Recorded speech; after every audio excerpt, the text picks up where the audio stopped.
الكرام أصحاب النظام شهد لهم الفاتحة. أعوذ بالله من الشيطان الرجيم. بسم الله الرحمن الرحيم. الحمد لله رب العالمين الرحمن الرحيم مالك يوم الدين إياك نعبد وإياك نستعين اهدنا الصراط المستقيم صراط الذين أنعمت عليهم غير المغضوب عليهم ولا الضالين آمين. ثم إلى جميع المسلمين والمؤمنين والمؤمنات خصوصا آباءنا وأمهاتنا وأجدادنا وجداتنا ولمشائخنا ولمعلمنا ولذوي حقوق علينا شهد لهم الفاتحة. أعوذ بالله من الشيطان الرجيم. بسم الله الرحمن الرحيم.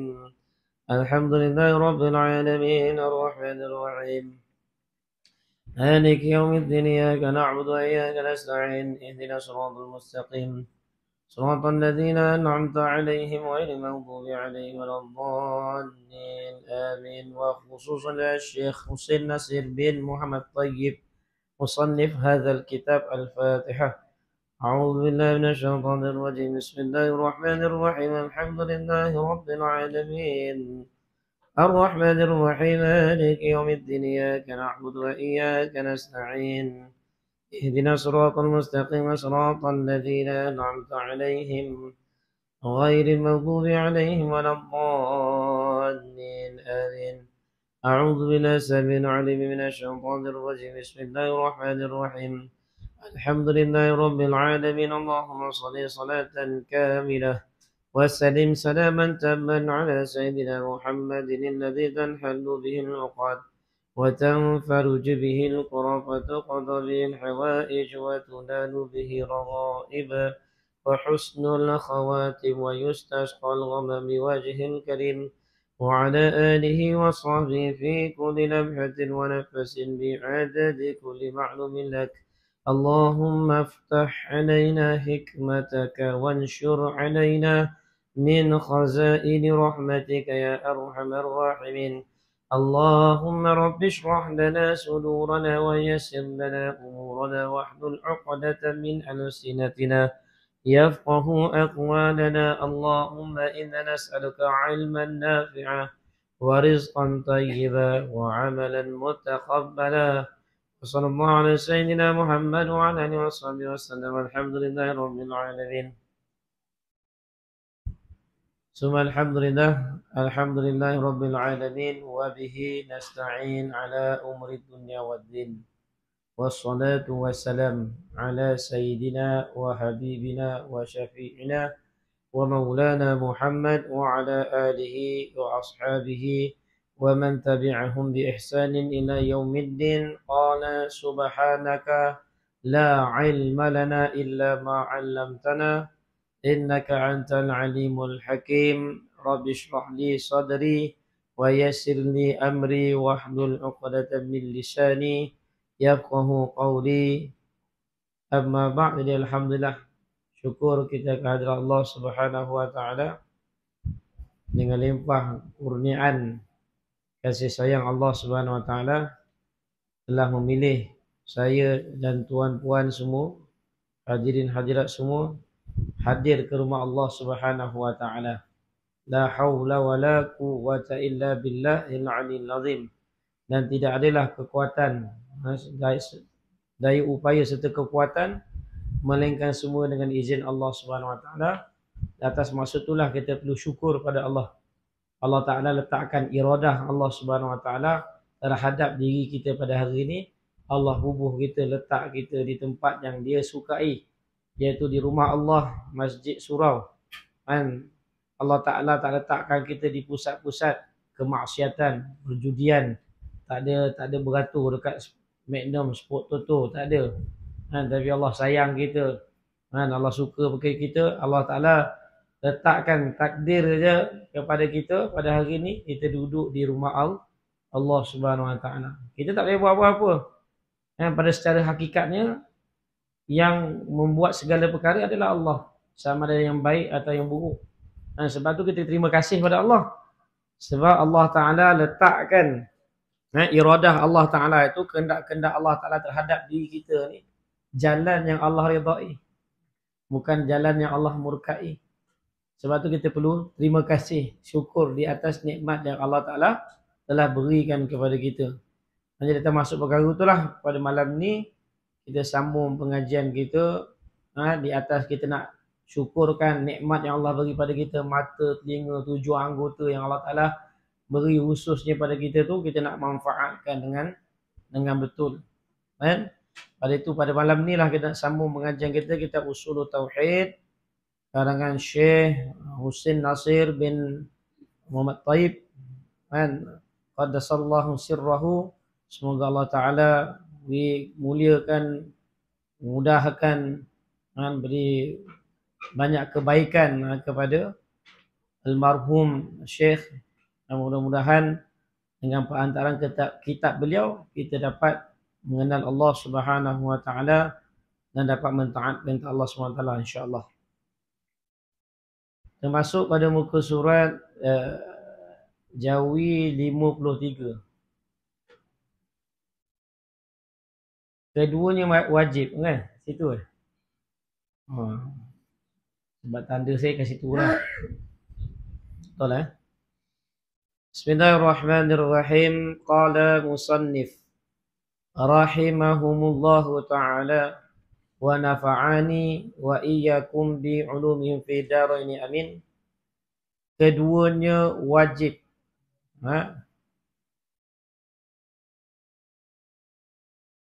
Iya ke? Tiba situ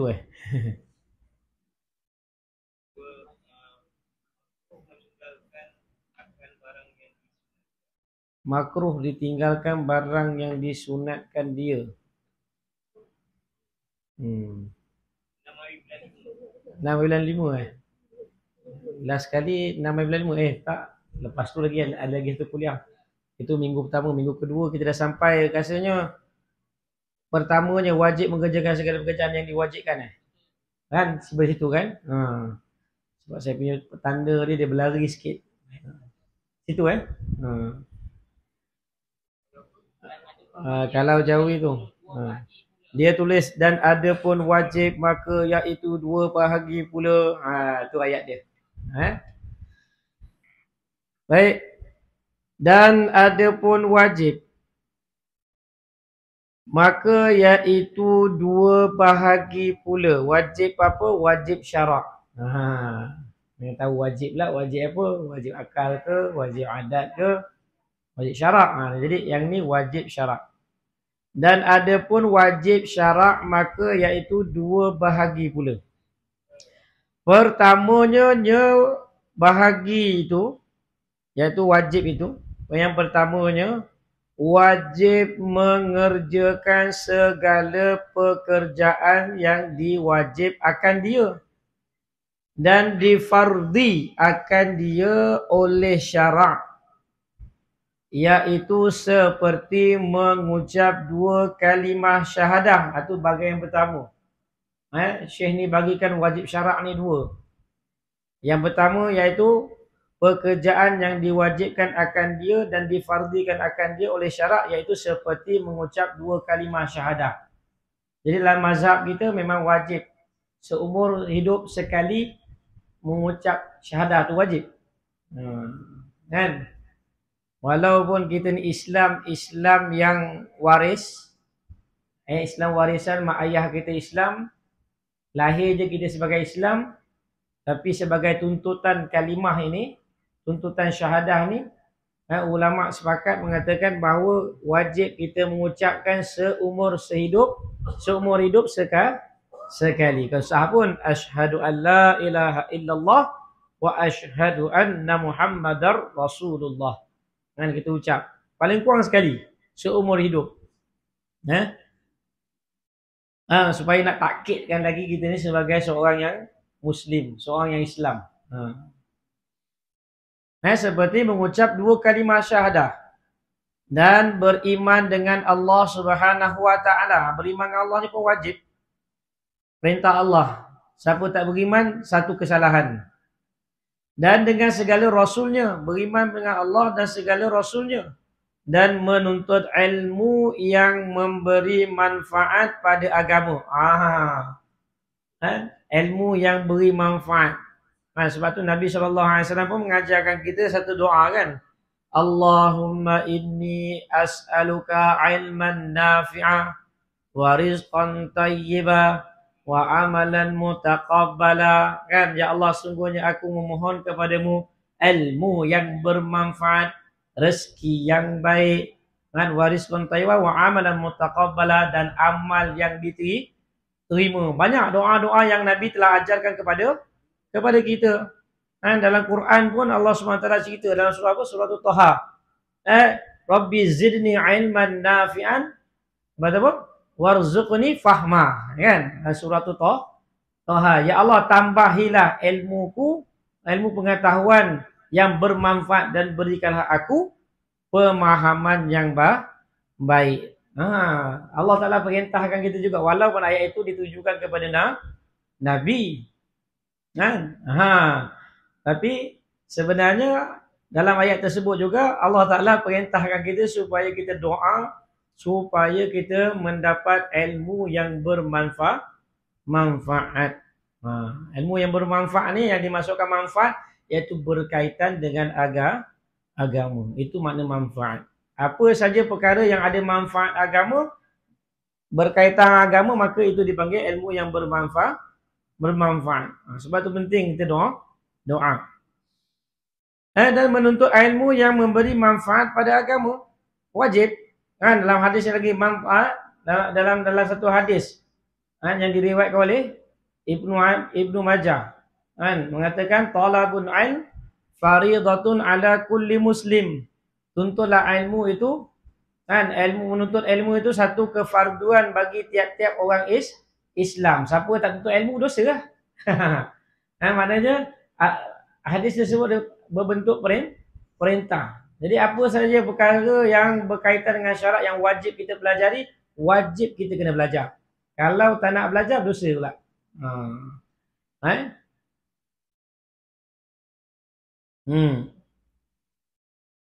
Dan mengenal Allah Subhanahu Wa Taala. Mengenal Allah Taala lagilah ayat dia jelas. Allah Taala beritahu, fa'lam annahu la ilaha illallah wastaghfir li dzambik. Kan Allah kata, maka hendaklah kamu ketahui bahawa tidak ada Tuhan yang layak disembah dengan sebenarnya melainkan Allah, dan beristighfarlah dengannya. Kan? Jadi itu ayat ulama meletakkan ijma' ulama, maknanya sepakat ulama, bukan itifak. Kalau itifak tu ada ulama lain berpandangan lain. Apabila disebut ijma' ulama, maknanya satu pun tak boleh lari daripada perkara tersebut. Wajib kena kenal Allah, wajib kena belajar kenal Allah. Siapa tak belajar, dosa. Dengan ayat itulah terbitnya kitab-kitab tauhid. Satu je ayat dia, pendek je ayat dia. Tafsiran dia berapa banyak kitab tauhid, usulul tauhid, akidah, fiqhul akbar, banyak kitab-kitab yang berkaitan dengan akidah dikarang dengan sebab apa? Nak tafsirkan fa'lam annahu la ilaha illallah. Pendek je ayat tu, tapi tafsiran dia panjang. Itu perlu kita kena belajar. Tak boleh duduk diam je, kenal sendiri tak boleh. Aku nak kenal Tuhan ni sendiri tak boleh. Kan? Sahabat-sahabat pun kenal melalui Nabi SAW. Nabi SAW pun kenal melalui perantaraan Jibril AS. Wahyu yang turun daripada Allah Subhanahu Wa Taala. Ada perantaraan, ada wasilah dia. Ilmu ni ada wasilah, ada perantaraan. Tak boleh kita nak faham sendiri dia. Itu yang salah faham tu. Apabila kita faham sendiri, jadilah salah faham. Tak nak mengaji kitab kan, ngaji sendiri je. Itu jadi salah faham. Baik.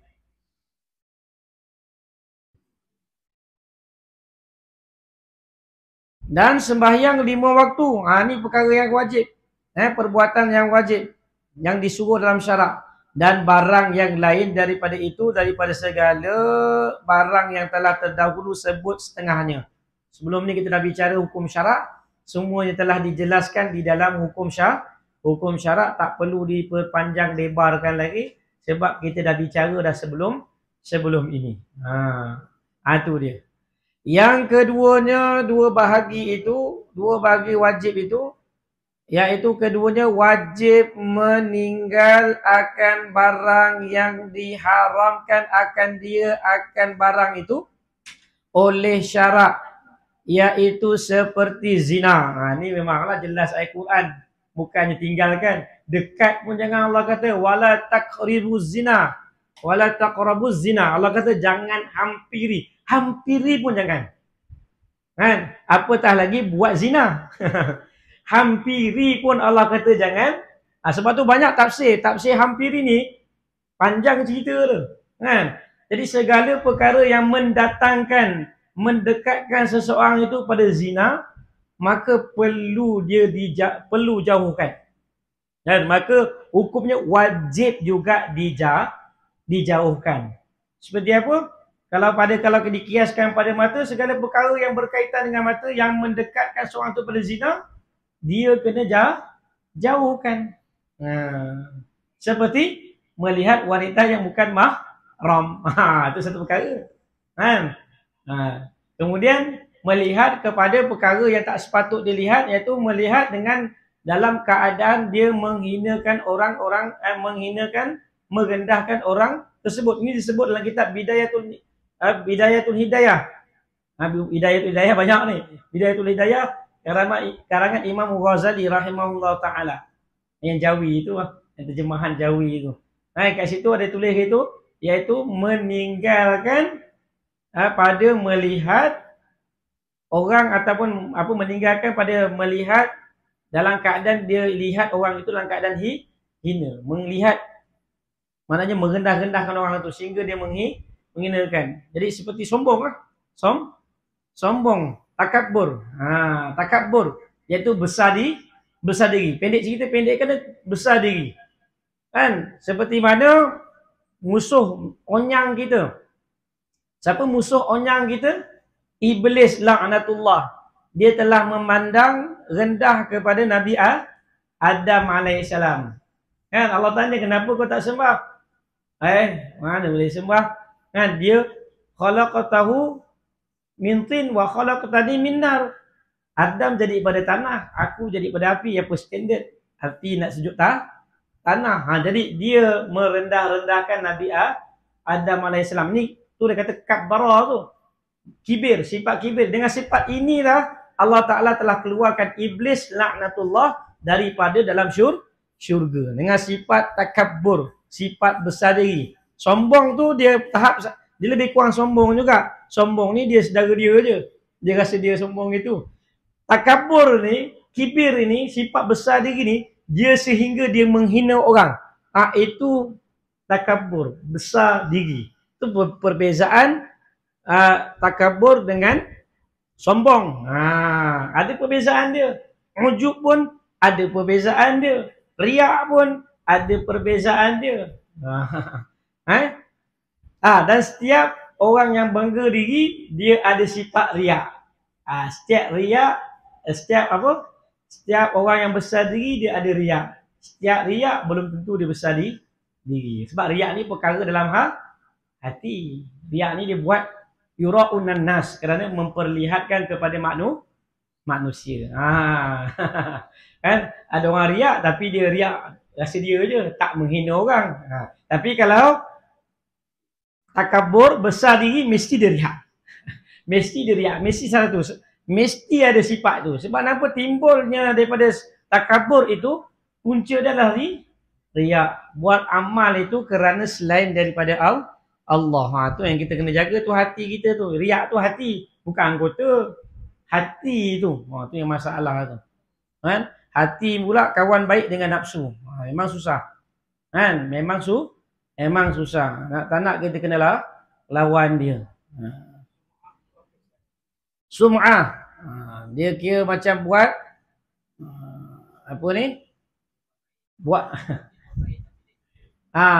dia lebih kurang adik-beradik riak juga tu. Adik-beradik riak juga. Maknanya dia datang rasa dia lebih baik daripada orang lain lah juga. Dia hairan, dia rasa pelik dengan diri dia lah. Maksudnya rasa ajib dengan dia punya amal itu. Dia macam ujub juga lebih kurang. Sum'ah ujub ni lebih kurang lah. Maknanya dia rasa dia lah yang baik. Daripada yang lain. Tu juga. Wujud pun lebih kurang juga mana tu. Dia merasakan dia je yang buat, orang lain tak buat. Itu wujud.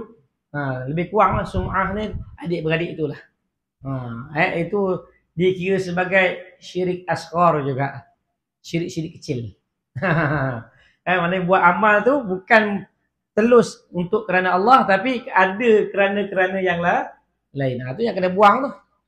Masih lagi. Kalau dia buat kerana Allah, takkan timbul perkara tersebut. Apabila dia buat sesuatu amal tu kerana Allah, takkan timbul ujub, takkan timbul riak, takkan timbul. Tapi apabila dia buat kerana yang selain daripadanya, baru timbul perkara tersebut. Kadang-kadang kita dalam amal kita tu yang kita kena jaga. Nak buat amal ni semata-mata kerana Allah. Kadang-kadang kerana kita nak dapatkan sesuatu pun, itu pun bukan kerana Allah. Itu pun satu hal lagi. Buat amal untuk dapat petunjuk daripada Allah. Hidayah tu petunjuk. Buat amal kena dapat petunjuk daripada Allah. Itu betul lah. Tak ada masalah. Maksudnya buat amal, Allah Ta'ala beri kita petunjuk. InsyaAllah dengan kita amal, kita buat petunjuk. Tapi kalau kita buat amal kerana, contohnya, kerana nak dapatkan pahala semata-mata. Semata-mata nak dapatkan pahala, semata-mata nak dapatkan kaya, semata-mata nak dapatkan kesihatan. Kadang-kadang ada amalan-amalan tu. Nak sihat, kau zikir ni. Nak harta kaya, kau zikir Al-Ghani, Al-Ghani, Al-Ghani. Nak mulia, Al-Karim, Al-Karim, Al-Karim. Dia zikir tu dengan tujuan-tujuan hajat dia tu. Itu yang satu lagi zulumat, satu lagi kekotoran yang berlaku dalam hati dia. Sebenarnya tak timbul perkara tu apabila dia buat dengan ikhlas. Perkara tersebut Allah yang bagi. Tak payah fikir pun. Pahala, hajat kita tak payah, memang Allah faham sangat. Sebelum kita letak hajat, Allah dah tulis. Segala hajat kita Allah dah tulis dah. 50,000 tahun sebelum jadi langit dan bumi ni, ketika itu Arash berada di atas air. Kan dalam Quran sebut kan. Allah dah tulis dah segala kita punya takdir kita ni. Semuanya Allah telah tulis 50,000 tahun sebelum jadi langit dan bumi ni. Apa yang kita nak hairankan sangat? Jangan nak fikir sangat tentang ganjaran. Tinggal lagi kita ada usaha. Sebab kita masing-masing tak tahu. Tahu ke kita kat mana lepas ni? Tak tahu kan? Kita ni masuk syurga ke neraka? Tak tahu kan? Jadi tak tahu, kita usahakanlah macam sekarang rezeki kita. Kita tak tahu rezeki kita apa. Jadi apabila perut lapar, apa yang buat? Tunggu je rezeki. Kan kita usaha kan? Kita tak tahu rezeki kita apa hari ni, ayam golek ke? Kan, mi bandung ke, mi goreng ke, bihun goreng ke? Kita usahakan Maggi kan? Tak kisah. Yang penting kita ada usaha. Sebab usaha tu juga sebahagian daripada takdir Allah. Sebab tu apabila Allah takdirkan kita di atas apa yang kita usahakan, takdir kepada buat kebaikan, itu yang kita kena syukur pada Allah. Yang jahat buruk, baik buruk, yang buruk orang yang buat kesalahan tu pun hakikatnya Allah yang takdirkan. Cuma dari segi adabnya, kadang-kadang kita ada berlaku kesilapan kan. Cuma kesilapan tu kita tak boleh terus secara adabnya, tak bolehlah kita terus sebut Allah ni, Allah nak jadikan aku pencuri, macam mana? Kan? Allah nak jadikan aku ni macam gini, macam mana?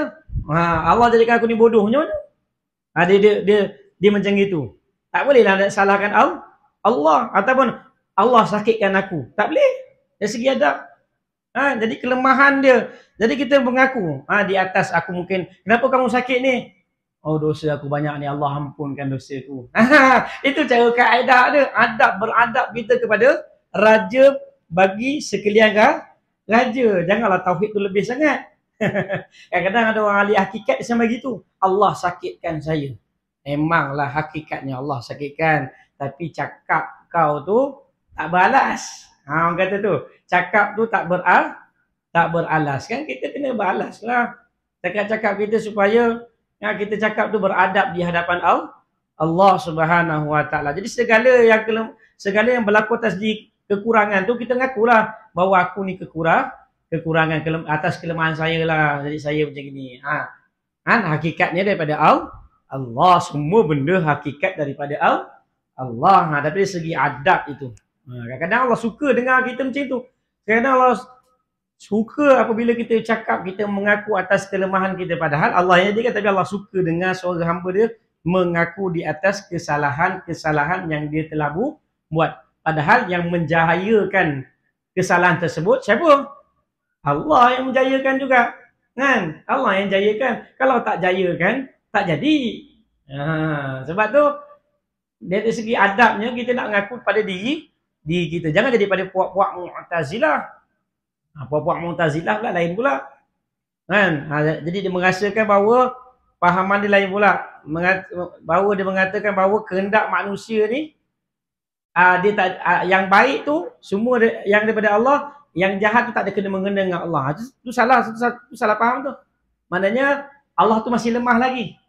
Dia tak mengetahui lagi tentang perkara-perkara yang buruk, masih lemah lagi lah. Tu puak Mu'tazilah dia bagi puak-puak penakut. Takut sangat. Lalas sekali dia tenggelam dengan perkara tersebut. Jadi perkara yang buruk dia kata bukan, itu atas ikhtiar usaha manusia sendiri. Maknanya manusia ni ada satu kekuatan lagi lah untuk ada satu perkara yang Allah Ta'ala tak dapat takluk habis lah. Tu kalau mengaji sifat 20 kan, Allah tak cukup takluk lagi lah. Jadi lemah lagi lah Allah tu. Tu permasalahan tentang perkara tersebut pula. Sebab tu berhati-hati pula tentang perkara tersebut. Tu nanti.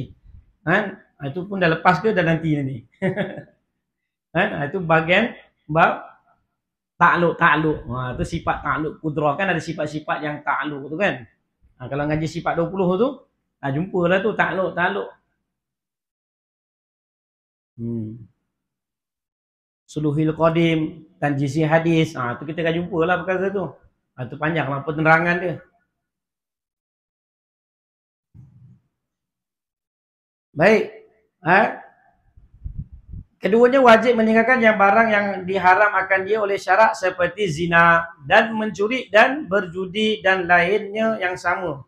Lebih kurang sama dengannya daripada barang yang telah terdahulu sebut setengahnya. Kita dah sebut dah sebelum ni pada masalah hukum syarak.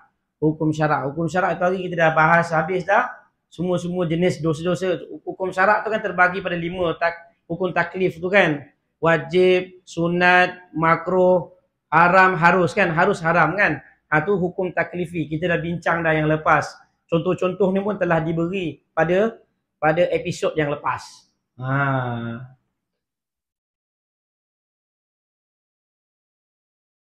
Dan ada pun sunat. Sunat syarak maka iaitu terbahagi pula dua. Terbagi dua bahagi pula. Yang pertama, sunat mengerjakan tiap-tiap barang yang disunatkan akan dia oleh syarak. Iaitu seperti barang yang telah terdahulu. Barang terdahulu pada makruh meninggalkannya. Sebab tu setiap perkara yang sunat, kita tinggalkan jadi makruh. Contohnya apa? Solat sunat rawatib. Rawatib ni pula ada yang mu'akkadah dan ghairul mu'akkadah. Ada mu'akkad dan ghairul mu'akkad. Rawatib yang mu'akkad 10 rakaat tu lah. Apa 10 rakaat tu? 2 rakaat sebelum subuh, 2 rakaat sebelum zuhur, 2 rakaat selepas zuhur, 2 rakaat selepas maghrib, 2 rakaat selepas isyak. Ini yang mu'akkad. Yang lain adalah ghairu mu'akkad. 2 rakaat tambah jadi 4 rakaat sebelum zuhur, 2 rakaat tambah jadi 4 rakaat selepas zuhur, 2 rakaat sebelum asar, 2 rakaat sebelum maghrib dibagi qabliyah khafifah, 2 rakaat sebelum isyak, 2 rakaat tambah jadi 4 rakaat sebelum isyak, 2 rakaat tambah jadi 4 rakaat selepas isyak. Itu semua ghairul muakkad. Kalau kita tinggalkan, kalau sunat muakkad ni makruh hukumnya. Makruh ni apa? Apa nama makruh? Makruh diambil perkataan karoha. Karoha ni apa? Benci. Suka tak kita kalau kebaikan tak dapat pada kita? Kan tak suka. Itu kata benci tu. Allah dah offer, Allah dah bagi kepada kita dah. Allah dah bagi pada kita. Buatlah ni ganjaran besar. Macam satu orang dia bagi, ini emas. Ambil emas ni. Tak nak emas tu Allah, tapi dengan syarat nak ambil emas tu bangun je daripada duduk. Daripada duduk, diri ambil Kita tak nak, kita duduk je. Kan? Kan bukan satu perkara takkan berlaku kalau kita fikir, kalau nampak zahir tu kita tak suka kalau kita tak dapat. Macam sekarang lah, saya ada emas sekarang ni, saya bagi semua. Semua saya bagi seorang. Kecuali seorang saya tak bagi. Contohnya Syekh Ghazali kita tak bagi. Kan, Tuan Ghazali kita tak bagi. Apa perasaan dia? Ha? Ha? Tak suka lah. Messi rasa tak suka. Oh yang lain dapat, aku tak dapat. Kan cemburu tu, rasa cemburu tak suka lah. Tu timbul cemburu. Kan? Jadi perkara makruh begitu. Apabila Allah Ta'ala dah sediakan pahala yang banyak pada amalan-amalan sunat, kita tak buat. Jadi ini satu perkara yang makruh, benda yang tak disukai. Bila kita tak suka, dah masuk dalam kubur esok, kau tahu, Allah, kalau tahu dulu aku puluh Nabi habis. Kan? Atau kalau tahu dulu kat dunia aku buat betul-betul. Sebab apa? Sebab kebaikan tu yang Allah Ta'ala beri free tu kita tak nak buat. Itu contoh perkara-perkara sunat. Lawan sunat makruh. Itu saja. Lawan sunat makruh.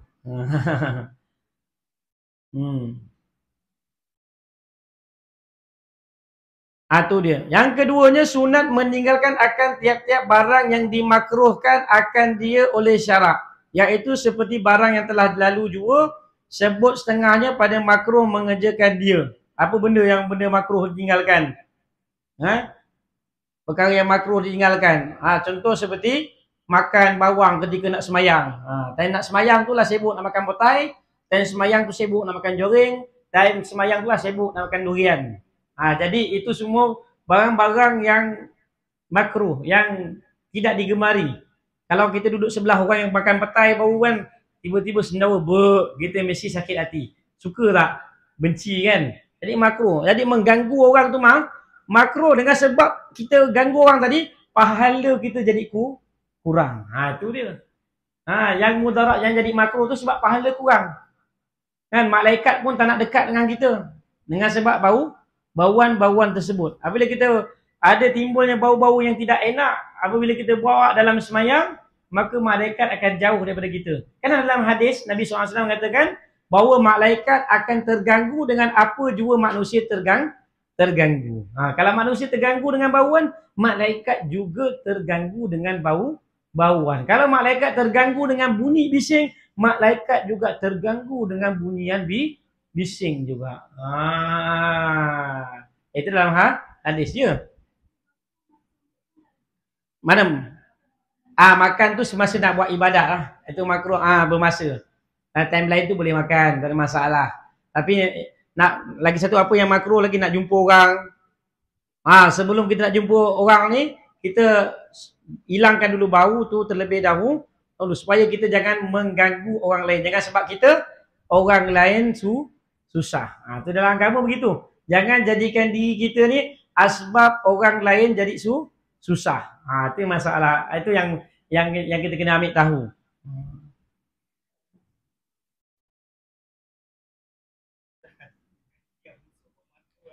Kalau ketiak busuk dia tak mandi tu, sebenarnya sunat boleh keluarkan dia daripada saf semayang. Sunat boleh keluarkan. Kalau orang bau hapak kita sehingga kita hilang khusyuk dalam semayang ni, sunat kita boleh bagi tahu dia dengan hikmah. Tuan keluar pergi mandi dulu. Saya hilang khusyuk ni, betul-betul saya cakap. Daripada kita semayang asyik marah kat dia ni. Dia semayang sah lah. Tapi makruh, hilanglah pahala dengan sebab dia tu, orang lain jadi mudarat. Jadi pahala dia jadi kurang. Saya silakan pahala transfer pula bagi orang lain. Itu yang kita sunat, kita berwangi-wangian untuk datang semayang. Untuk bagi lelaki, yang perempuan dia jagalah bauan dia. Perempuan pun tak boleh wangi sangat. Nanti lelaki lain macam. Kalau perempuan wangi sangat, lain macam. Kan? Sama juga dengan pakaian. Kasut pun cukup lah. Cuba wan-wan ni pakai heel. Tengok.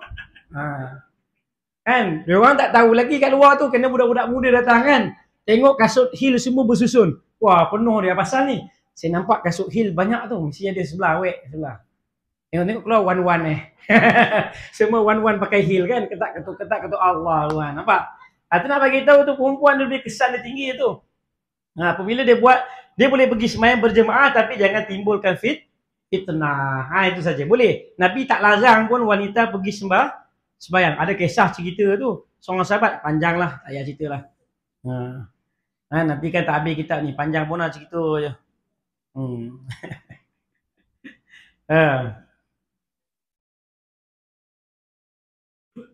Keduanya sunat meninggalkan tiap-tiap barang yang dimakruh dengan dia oleh syarak, iaitu seperti barang yang telah lalu jua yang telah lalu jua sebut setengahnya pada makruh mengerjakannya. Dan adapun harus maka iaitu dua makna. Iaitu harus mengerja dan harus meninggalkan barang yang diharus akan dia oleh syarak. Harus ni terbagi pada dua lah.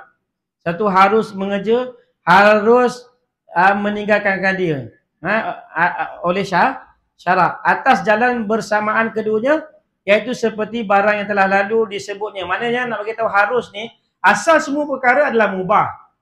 Tiap-tiap benda yang dekat atas dunia ni semuanya asalnya adalah harus selagi mana tak jadi tangga kepada 5 hukum tadi. Tak jadi kepada tangga wajib, tak jadi pada tangga sunat, maka dia akan jadi harus. Contoh, duduk dan berdiri. Kalau duduk sekarang ni, duduk menuntut ilmu. Ilmu pula dikirakan hukum syarak. Apa hukum belajar ilmu tauhid? Wajib. Duduk sekarang ni, duduk yang wajib, bukan harus lagi. Itu hukum taklif harus tu. Asal dia harus. Diri duduk. Kan? Makan, minum, semua harus je. Tapi kalau makan, minum, sama juga makan, minum. Kenapa makan? Aku makan kerana aku nak kenyang. Okey, harus saja. Kalau macam itu harus. Kan? Tapi aku makan kerana nak bantu ibadat malam aku. Dapat pahala. Lepas ni makan, niat macam itu. Jangan makan aku nak dapat sedap aja. Jadi dapat sedap je lah. Harus boleh, dapatlah sedap. Kan? Tapi pahala tak dapat. Tapi kalau kita niatkan makan, aku makan ni kerana nak bantu ibadat malam aku, besok aku boleh banyak rakaat, aku boleh sembahyang, aku boleh buat ziarah dan sebagainya. Dengan niat buat tu kerana Allah, maka makan semua kita dapat. Sedap dapat, konyang dapat, kan? Apa lagi? Pahala pun dapat, semua dapat. Dengan perantaraan niat. Sebab tu bermula amal tu dengan niat. Innama a'malu bin niat. Tengah senang je tukar je niat. Dalam Islam ni niat dia. Yang penting niat. Sebab apa? Niat itulah yang menimbang besok akan ditimbang tu dekat Yaumul Mizan tu besok. Semua berdasarkan dengan niat. Allah akan lihat pada niat. Sebab tu Allah kata, innallaha la yanzuru ila suwarikum walakinnallaha yanzuru ila qulubikum. Allah tak lihat pada rupa para zahir kamu, tetapi Allah Taala lihat pada hati-hati kamu. Tapi kalau kita buat az-zahir, banyak ibadat, banyak sujud, banyak tahajud, banyak macam-macam buat, tetapi dalam hati kita buat kerana yang lain, ibadat tersebut akan jadi penat sahaja. Dapatlah ibadat, tapi dapat penat. Ada shortcut untuk niat tak? Macam mana tu? Tak payah sebut dah. Niat tu senang, niat tu lintasan je. Dia tak perlu macam baca terus, lintasan. Kan? Dalam hati, memang kita dah niat. Kerana Allah kan? Kerana Allah, selesai. Lillahi ta'ala. Kalau nak baik lagi, sebut dah. Aku makan kerana Allah Ta'ala. Belajar-belajar nak betulkan niat kan? Macam dalam semayang. Dalam mazhab Syafi'i sunat untuk lafazkan niat semayang kan? Dalam mazhab Syafi'i je. Lafaz niat semayang tu sunat. Padahal yang wajib hanya niat je. Hati tu. Tapi dalam mazhab Syafi'i mengatakan bahawa lafaz niat tu adalah sunat. Jadi dapat pahala lah. Sebab dengan lafaz tu dapat membetulkan niat. Sebab tu kadang-kadang ni derma ikhlas. Ikhlas tu belum tentu lagi. Kita sebut yang ni derma ikhlas daripada saya. Tengok dia orang kata tak boleh sebut ikhlas tu. Ni derma ikhlas daripada saya. Ikhlas. Ikhlas tak kira orang tu pun tak nampak. Orang tu pun tak nampak. Sebab ikhlas ni sirullah. Rahsia Allah. Kalau orang tu sebut buat macam aku semayang lillahi ta'ala usalli fardal isya'i kejap lagi. Usalli fardal isya'i arba'a rakatin adaan lillahi ta'ala. Padahal lillah lain tu. Padahal li dunia, linnas. Kita tak tahu aku semayang ni kerana nak tunjuk pada manusia. Kita tak tahu terjemahan hati tu. Tapi kita sebut juga, orang sebelah dengar lillahi ta'ala. Ya je lillahi ta'ala. Macam gitulah nak bagi tahu. Tapi dalam mazhab Syafi'i, sunat untuk kita melafazkan ni niat sunat. Sebab apa? Nak bantu ikhlaskan amalan kita. Itu dia. Dengan niat untuk bantu betulkan balik ni niat kita. Sebelum tidur pun sama kita niat je lah. Malam ni aku tidur, malam ni aku nak bangun tahajud. Tak apa, sebut je. Kan? Malam ni aku nak bangun tahajud lah. Orang lain nak cakap pun jangan kira orang lain. Sebab tu, apabila kita buat satu perkara, jangan nampak orang lain. Kita buat amal tu nampak Allah aja, sebut je. Kita sebut tu sebut dengan hati kita. Sebab mulut dengan telinga kita lagi dekat telinga kita daripada telinga orang lain. Sebab tu mulut kita ni, kita tujuannya nak tazkir pada telinga kita. Supaya telinga kita ni dengar dulu. Sebab tu apa benda yang kita cakap sebenarnya adalah tujuan untuk diri sendiri dulu. Orang lain tu perkara lain. Tak, kita bukan buat untuk dia. Tadi apabila kita buat bukan untuk orang lain, hanya untuk Allah, itu datang keikhlasan, baru datang kesungguhan dalam amal. Tapi apabila kita dah ada segala lain, nak dapatkan kesihatan, nak dapatkan kesenangan, nak dapatkan keberkatan, walaupun dalam hadis-hadis Nabi kan ada sebut tu kan, dengan sembahyang dapat 5 keistimewaan, berkat rezeki, lepas azab kubur. Tapi kita buat amal-amal kita untuk kerana tu. Yang semata-mata kerana tu. Jadi belum lagi bersih lagi. Bolehlah mengharapkan janji-janji Allah tu, tapi belum bersih lagi. Sampai tahap kita nak buat amal ni dah tak ada kerana lain dah. Aku buat ni semata-mata nak cari redha Allah saja. Ini nama ikhlas yang betul-betul ikhlas, bukan kerana lain, seperti mana sahabat-sahabat radhiyallahu anhum ajma'in. Mereka bukannya buat amal kerana syurga ke, kerana pahala ke, tak. Dia buat semata-mata nak menyukakan Allah, nak minta redha Allah. Sebab yang paling besar dalam syurga besok adalah redha Allah. Allah setuju dengan kita, itu pun sudah mencukupi. Tu dia harus. Harus ni akan selagi mana tak menjadi tangga kepada hukum-hukum taklif itu, maka dia akan menjadi harus saja. Tapi kalau dia dah menjadi tangga kepada wajib, maka dia akan jadi wajib. Kalau menjadi tangga kepada sunat, dia akan jadi sunat. Kalau menjadi tangga kepada makruh, jadi makruh. Kalau jadi tangga kepada haram, dia akan jadi haram. Itu asal hukum harus. Tanbihun, satu peringatan. Bermula segala pekerjaan yang sunat, iaitu tiada jadi wajib ia melainkan dengan salah satu daripada 3 sebab. Boleh terus lagi Boleh salah satu 3 sebab. Bau bunyi kan, tak ada masalah kan? Okey. Kalau gitu saya nak habiskan sampai belakang ni. Boleh kan? Tu nak susah nak pergi tajuk lain tu. Tu nak habiskan ni. Okey, baik, ini satu permulaan, satu peringatan. Syekh mengatakan tanbihun, ini satu peringatan. Bermula segala pekerjaan yang sunat, iaitu tiada jadi wajib ia melainkan dengan salah satu daripada 3 sebab. Sunat ni dia boleh jadi wajib dengan ada salah satu daripada 3 sebab. Yang pertamanya dengan sebab dinazarkan. Dengan sebab dinazar hendak memperbuat akan dia, iaitu seperti akikah. Akikah asal hukum sunat saja. Korban pun sama, asal hukum sunat saja korban tu. Tapi dinazarkan. Tapi dinazarkan, akikah tu dinazarkan korban tu. Dinazarkan akan keduanya dengan nama Allah, iaitu katanya bagi Allah atasku berbuat korban atau akikah dengan ini kambing. Ini dah dekat dengan korban ni. Kalau kita sebut macam gitu, itu namanya nazar, itu namanya korban ataupun akikah. Kalau sebut akikah lah. Kalau sebut korban lah yang wajib. Apabila sebut akikah yang wajib, korban yang wajib, seluruh daging akikah dan korban tersebut tidak boleh diambil sedikit pun, tak boleh. Walaupun barang-barang dalaman sekali pun tak boleh dapat. Tak boleh. Apabila kita dah korbankan dan niat tu memang korban habis. Hangus terus, semuanya sekali disedekahkan kepada orang. Ada pun korban sunat. Korban sunat saja bagi pada orang Ramai. Pada fakir miskin, pada orang kaya, sunat saja. Tak bagi semua tu kita nak punya. Boleh. Kan? Semua tu kita punya nak makan. Semua kita nak makan. Misalnya kata okat pun lah. Semuanya kita nak makan. Nak cerita hukum ni. Kan?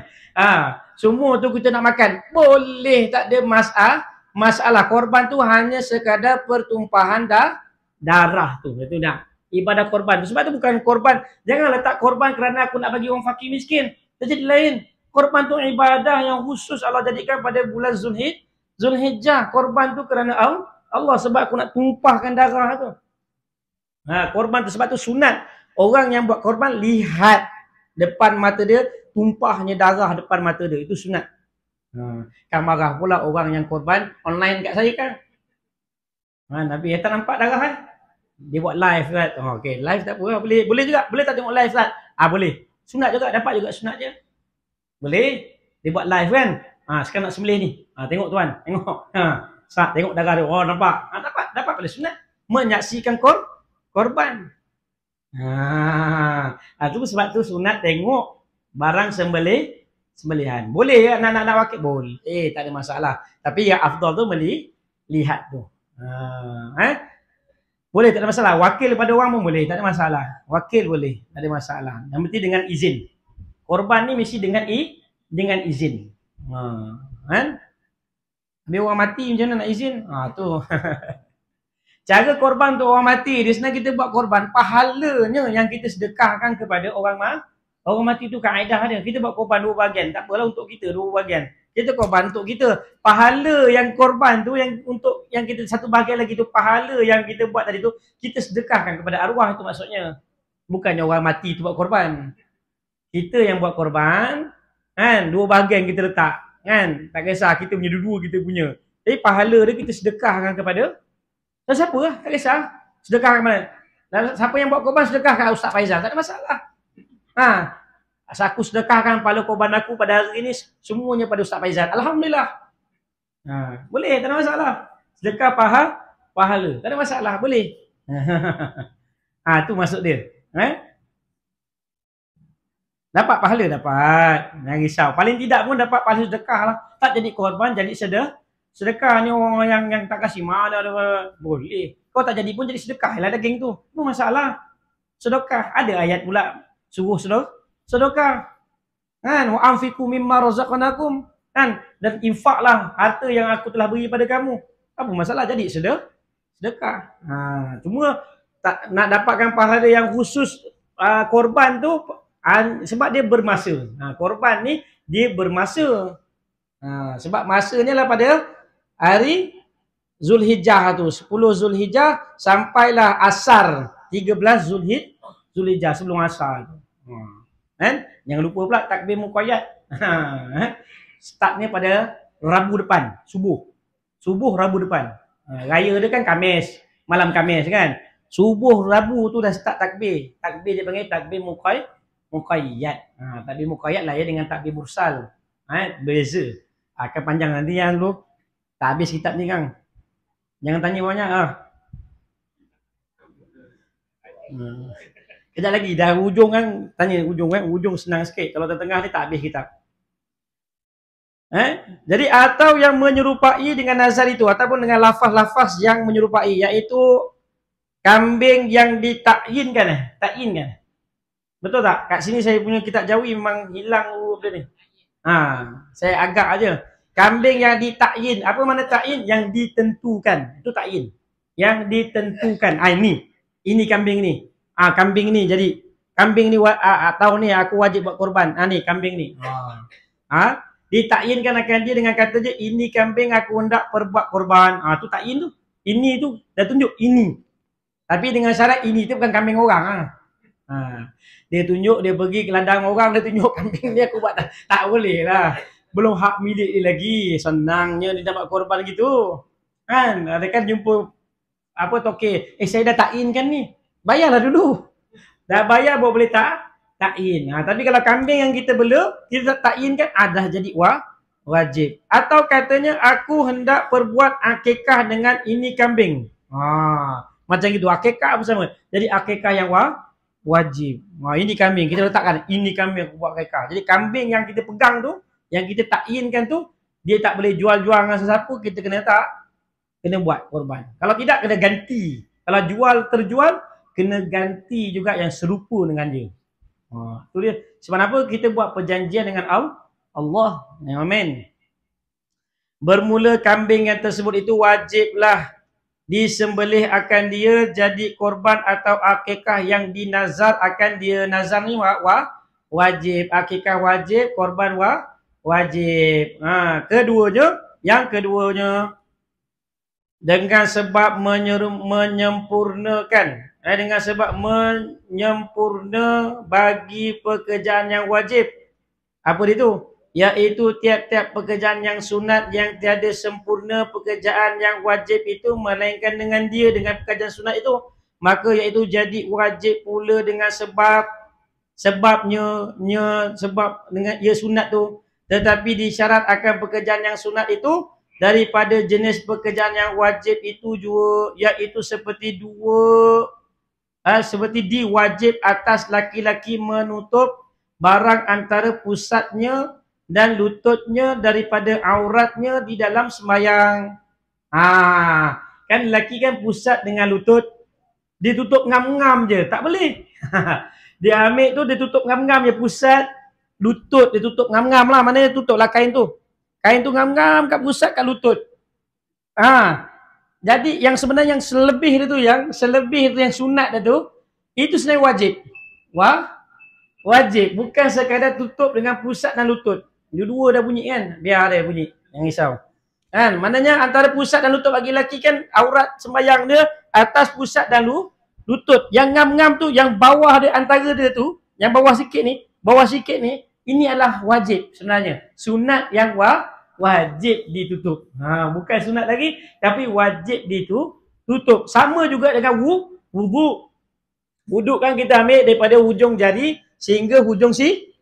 Hujung siku ni hujung tu macam mana? Cuba jelaskan saya, hujung tu macam mana? Yang ni, yang berlebihan sikit tu sunat. Sunat tu kita kena buatkan jadi wajib. Bukan ngam-ngam siku sini. Dia potong dua siku tu, ngam-ngam hujung siku. Kan gitu. Yang berlebihan dia tu pun jadi anggota yang wajib. Itu masuk daripada kitab ni, sunat yang menyebabkan jadi wajib. Itu dia. Itu dalam bab fiqah. Itu boleh terang dalam bab fiqah. Kalau ngaji fiqah boleh. Ya, itu seperti wajib lelaki mana tadi? Dua lutut, iaitu sehingga lutut mana ni? Barang yang antara pusatnya dan lututnya daripada auratnya dalam sembahyang. Padahal barang yang antara pusat dan lutut, iaitu di atasnya pusat dan di bawahnya lutut, iaitu perhinggaan, iaitu pertengahan yang sangat sedikit, yang sempit bagi orang yang mempunyai akal hendak mengambil bicara dengan dia. Kan payah nak bicara. Mana tadi yang setengah tu? Yang bawah tu pun hujung juga, yang atas sikit pun hujung juga. Kan payah, kan sempit nak bicarakan tu. Maka tak dapat tiada jika kita hendak tutup barang yang antara keduanya itu, maka hendaklah kita tutup keduanya pula bersama-sama, baru jadi sempurna tutup barang yang antara keduanya, iaitu pusat dan lutut itu. Demikianlah. Demikianlah sama juga ditutupkan semua itu.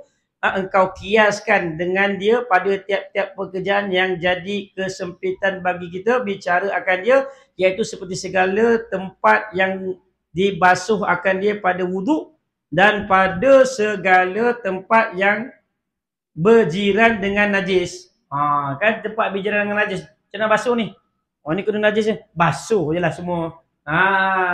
Tempat tu berjiran dengan najis, kita basuh sikit kan, kena tak kena, lebih baik basuh lah semuanya. Najis tak najis, basuh semuanya. Selesai. Itu yang kedua. Yang ketiganya, sunat boleh jadi wajib, iaitu pekerjaan yang sunat ditakyinkan akan dia oleh waliul amri. Waliul amri itu pemerintah atas seorang mengerjakan akan dia. Adapun segala pekerjaan agama yang wajib atas seorang mengerjakan akan dia jika disuruh oleh waliul amri akan seseorang mengerjakan akan dia, maka iaitu jadi bertambahlah ia akan takkidnya wajibnya itu. Kalau sunat contohnya apa? Sembahyang istisqa. Okey. Sembahyang istisqa adalah sunat asal hukumnya. Tetapi apabila pemerintah cakap dah keluarkan surat dah, letterhead dah keluar, faham? Semuanya wajib kena buat sembahyang istisqa, hukumnya kepada rakyat semua wajib untuk tunaikan sembahyang istisqa tersebut. Sembahyang minta hujan. Tu contoh-contoh dia, asal sunat. Tapi apabila dah keluar dah surat daripada kerajaan pemerintah, maka kita kena buat perkara tersebut. Sebab tu apa benda yang disuruh tu kita kena buat juga tu. Kadang-kadang hari Jumaat tu kan, kadang hari Jumaat kan ada suruh kan. Kena buat juga tu. Sebab pemerintah yang suruh, bukan dia, pemerintah yang suruh. Bukan pada solat, maknanya pada ibadat lah. Kepada ibadat lah, benda yang diangkat baik kan. Kita tak buat, dia akan jadi itulah. Contohnya kalau kerajaan tu dia dah haramkan. Kan cerita kan susah. Dia dah haramkan satu perkara kan. Padahal benda tu tak sampai darjah haram pun, tapi diharamkan. Kerajaan tu kalau ikutkan, kena ikut tu. Sebab pemerintah dah setuju keluarkan, kena ikut lah. Sebab mufti-mufti ni dia wakil bagi pemerintah kerajaan tersebut. Sebab tu badan kuasa agama ni iaitu pada raja-raja lah. Sebenarnya raja, Perdana Menteri pun menteri besar tu pun duduk bawah raja. Sebab tu nak pindah hukum apa semua juga dia kena rujuk. Kalau kat Negeri Sembilan ni 4 undang ni kena jumpa dulu. Sebab dia raja Negeri Sembilan ni. Kan? Dampek ni okey semua, barulah Tengku Mukhris tu pula. Macam itu. Dia kena banyak kerja dia tu. Sebab raja-raja tu masa kes Covid tu pun lagi banyak. Lagi kes mufti-mufti baru ni kan. Semuanya kena kemukakan kepada 4 undang ni. Tu syarat bagi kalau lagi 9 lah, 4 undang nak pilih tu nak kena jumpa dia juga. Kalau MPEK ni tak setuju, tak boleh. Semata-mata tuanku je setuju, MPEK ni tak setuju tak boleh. Itu dia punya kuasa dia pula dalam perkara tersebut. Biasanya setujulah. Setujulah. Tapi nak cerita tentang hukum tu.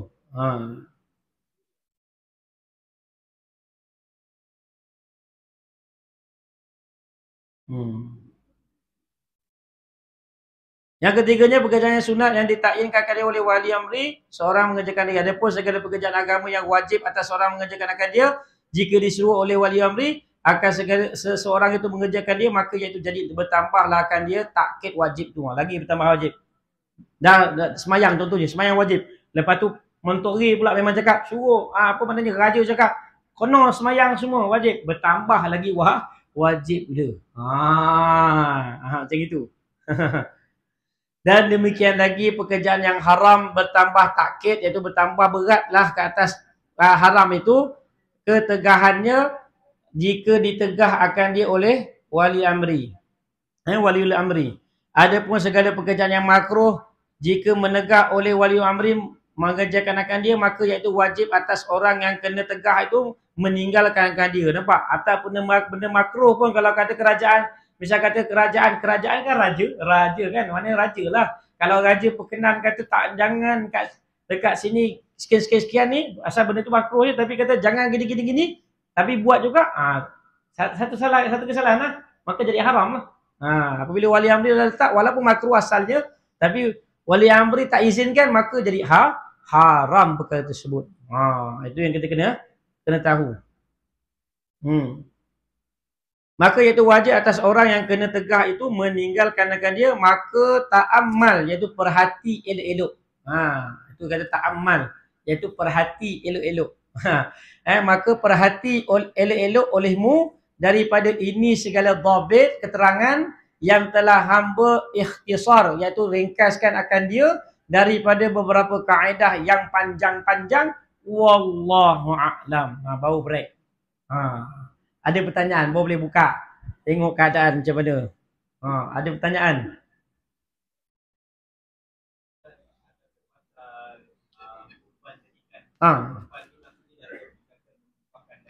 Hmm. 10, 11, 12, 13. Yang bahagian daging Hmm. diadakan tidak ada kait dengan korban, berkaitan dengan agihan sedekah dia. Tu agihan sedekah yang afdal di situ lah. 1/3 untuk kita, 1/3 ni, 1/3 untuk disedekahkan. Tu atas 1/3 tu yang afdal. Tu yang afdal tu dibagi lah. Tu yang afdal. Yang kata yang kalau kita korban kita tak bagi. Tak ada masalah. Tak ada bagi, sunat je korban tu.